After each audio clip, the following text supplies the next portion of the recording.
आम आदमी पार्टी की आज गांव-गांव पाँव-पाँव पदयात्रा थी और जफराबाद से विधानसभा चुनाव लड़े आम आदमी पार्टी से भाई विजय पाठक जी के आयोजकत्व में हमारे ज़िले के प्रभारी भाई कैलाश पटेल जी, गुलाब सिंह राठौर जी, लव कुश मिश्रा जी, संजय पांडे प्रचंड जी और महिला संगठन में अनीता जी, तमाम लोग जुड़े।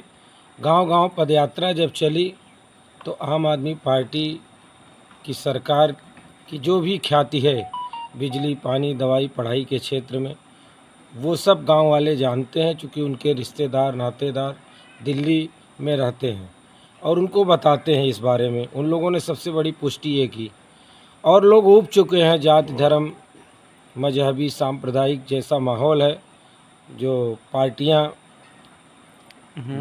केवल बख्शीश का काम करती हैं, 5 किलो राशन, उनको समझ में आ रहा है दिल्ली का काम।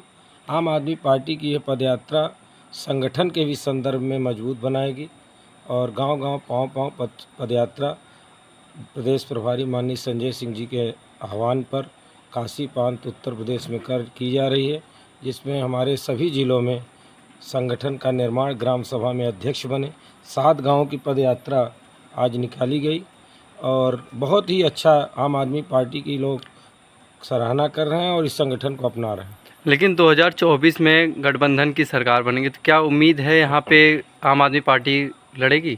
2024 में इंडिया गठबंधन में हम लोग रहेंगे और चूँकि इस समय हालात देश का इतना संकट हालात देश पर हो गया है कि 9 साल के अंदर सांप्रदायिकता, हिंदू को मुस्लिम से लड़ाना, यानी धर्म से लड़ाना, जबकि ये धर्म का संदेश नहीं है।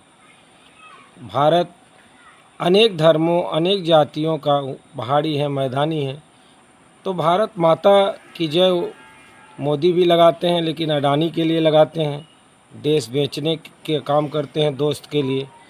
और अरविंद केजरीवाल जी, संजय सिंह भी भारत माता की जय आम आदमी पार्टी की हम लोग भी लगाते हैं, लेकिन देश को बचाने के लिए, संविधान को बचाने के लिए और देश को मुद्दों को की राजनीति करते हैं, वो धर्म की राजनीति करते हैं। तो 2024 में इंडिया अब गठबंधन बन गया तो अब उनको इतना नफरत हो गया इंडिया से कि हर जगह इंडिया ही हटा दे रहे हैं।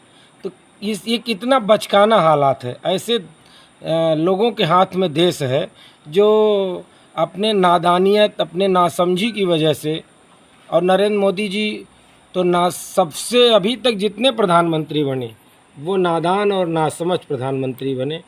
वो 9 साल में क्या क्या बेच दिए हैं। ये इंडिया गठबंधन जब जीतेगा 2024 तो प्रधानमंत्री के रूप में किसको देखना होगा? मोदी जी इसमें फंसेंगे और मोदी जी के कारनामे सीएजी की रिपोर्ट में भी आ गया है।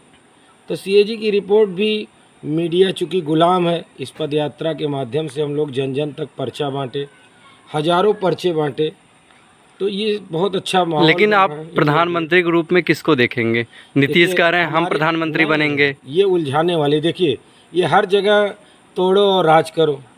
तो इंडिया में बड़े बड़े नेता हैं और सबका अपना अस्तित्व है। बिहार में नीतीश जी का अस्तित्व है, दिल्ली और पंजाब में केजरीवाल जी का, भगवंत मान जी, हम सब का। गुजरात में हम लोग 13% वोट पाए, 50 लाख वोट पाए। तो हमारा जहाँ जिसकी भागीदारी है, हमारे लिए इतने नेताओं, मतलब हमारे यहाँ इनके यहाँ प्रधानमंत्री मतलब कि कौन जानता है शिक्षा मंत्री को, कौन जानता है इनके विदेश मंत्री को?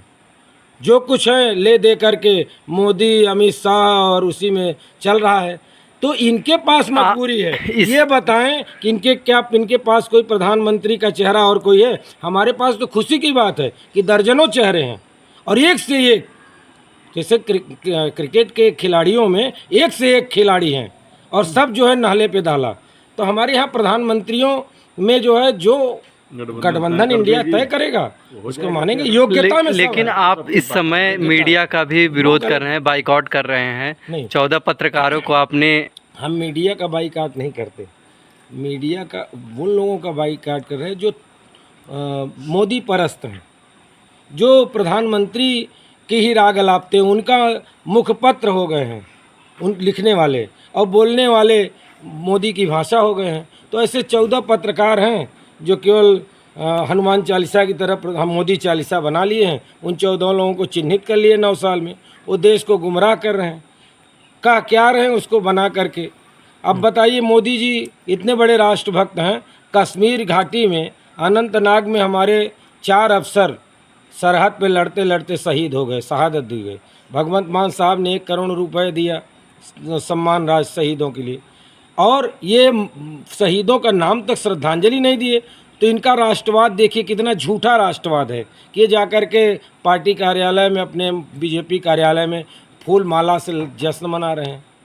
तो मैं तो समझता हूँ कि मुझे एक शेर याद आती है, वो फूल जो एक हम लोग जो है हमारे उत्तर प्रदेश में संजय सिंह जी के आह्वान पर हमारे पार्टी ने श्रद्धांजलि सभा की, और हमारे केजरीवाल जी, भगवत मान जी ने उस पर श्रद्धांजलि सभा मौन रहे, शोक संवेदना की उन शहीदों की शहादत पर। क्योंकि किसी का बाप का, किसी की माँ का साया, किसी का बाप, मतलब सब वीरान हो गए, शहीद हुए देश के लिए। मैं यही कहना चाहूँगा कि 2 फूल खिले साथ साथ, किस्मत जुदा जुदा, एक का बना है सेहरा, एक कब्र पर चढ़ा। मोदी जी वो आदमी जो शहीद हो गए, हम लोग भी आम आदमी पार्टी के लोग, इंडिया के लोग, हम लोग जो है उन शहीदों पर वही फूल लेकर के शहादत कर रहे थे, नमन कर रहे थे। और वही आप एक फूल का किस्मत, आप वही जश्न मना रहे हैं। तो ये छद्म राष्ट्रवाद है, ये झूठा फरेब राष्ट्रवाद है। असली राष्ट्रवाद है जो अनेका भाषा, अनेका चवेशा, भारत माता, मतलब मणिपुर भी भारत माता में आता है। मणिपुर का मन नहीं बोल रहे हैं। और जब अविश्वास प्रस्ताव लाया गया, शर्म आनी चाहिए मोदी जी को, तो तब जो है मणिपुर पर भी नहीं बोल रहे हैं, बल्कि अपना ये घमंडिया कहते हैं। अभी तो महिलाओं को अपने साथ लेने के लिए तो आरक्षण भी दे दिए हैं। अब क्या बताएं कि तैराकी का पुस्तक पढ़ लीजिए और कूद जाइए, डूब जाइए, ना तैराकी जैसे सीखा ही नहीं। मोदी जी महिलाओं के केवल इस बिल पर आशीर्वाद ले रहे हैं। इस बिल पर इंडिया गठबंधन सहमत है कि नहीं है? सबने भाई पारित किया। अब हम लोग ये भी तो मांग कर रहे हैं कि उसको भैया ज़मीन पर उतारो, लागू तो करो। तो कथनी करनी में इनके भेद है। इनके हर पॉलिसी में कुछ न कुछ जो है ऐसा तथ्य छिपा है जो हमको लोगों को नहीं मालूम। बेचने वाली स्थिति में ये हैं, हम लोग बचाने वाली स्थिति में हैं।